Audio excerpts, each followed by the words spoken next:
Kad pogledamo udaljenosti planeta Sunčevog sustava, između posljednjeg u nizu stjenovitih planeta, Marsa, i prvog u nizu plinovitih divova, Jupitera, nalazi se zagonetna praznina.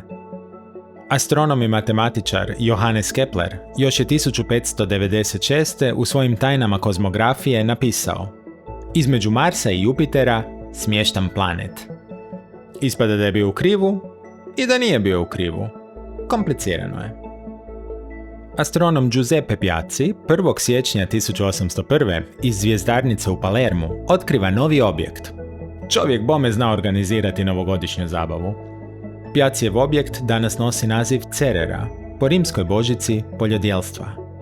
Ona se nalazi u onom zagonetnom prostoru gdje je Kepler smjestio planet, ali Cerera nije planet. Kako ju veliki teleskopi tog vremena nisu mogli razlučiti kao išta više od točkice nalik zvijezdi, astronom William Herschel skovao je naziv asteroid. U starogrčkom aster znači zvijezda, a eidos, iz kojeg je izveden nastavak oid, znači oblik. Kako su suvremeniji teleskopi pružali bolji pogled, počeli smo pronalaziti Cererine male susjede. Tisuće i tisuće susjeda. Tako smo otkrili asteroidni pojas. To je područje u kojem se u ranim danima Sunčevog sustava možda mogao formirati planet, ali u tome su ga spriječile turbulencije uzrokovane snažnom gravitacijom obližnjeg Jupitera. Cerera je sa svojim promjerom od gotovo kilometra najveći asteroid u pojasu. Njezina masa omogućila joj je sferoidni oblik, pa je stoga zaslužila i status patuljastog planeta. To je nešto kao počasni planet. Nisi dovoljno narasla, Cerero, i nisi počistila svoju putanju, ali vidimo da se trudiš. Evo ti plaketa. I tako se Keplerova pretpostavka djelomično ostvarila. Iz brojnih ilustracija asteroidnog pojasa u raznim knjigama ili prikaza sličnih pojasova u popularnim filmovima, lako je dobiti pomalo iskrivljenu ideju toga kako on zapravo izgleda. Mogli bi pomisliti kako je riječ o vrlo gustom području svemirskog kamenja, kroz kojeg je svemirskim letjelicama teško manevrirati. 15. srpnja 1975. Pioneer 10 ušao je u asteroidni pojas. Znanstvenici su već tada znali kako je mogućnost za neplanirano slijetanje na asteroid izuzetno mala.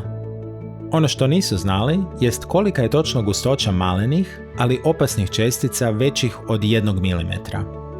Pri velikim brzinama, kakvima se kreću svemirske letjelice, takve čestice mogu izazvati veliku štetu ili čak uništiti skupocjenu letjelicu.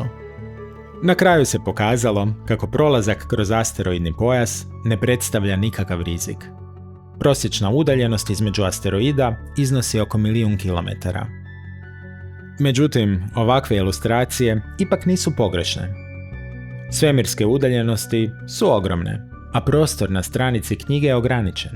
Ilustracija uspješno dočarava prostor u Sunčevom sustavu gdje se nalaze brojni asteroidi, ali podrazumijeva poznavanje šireg astronomskog konteksta pruženog u pratećem tekstu.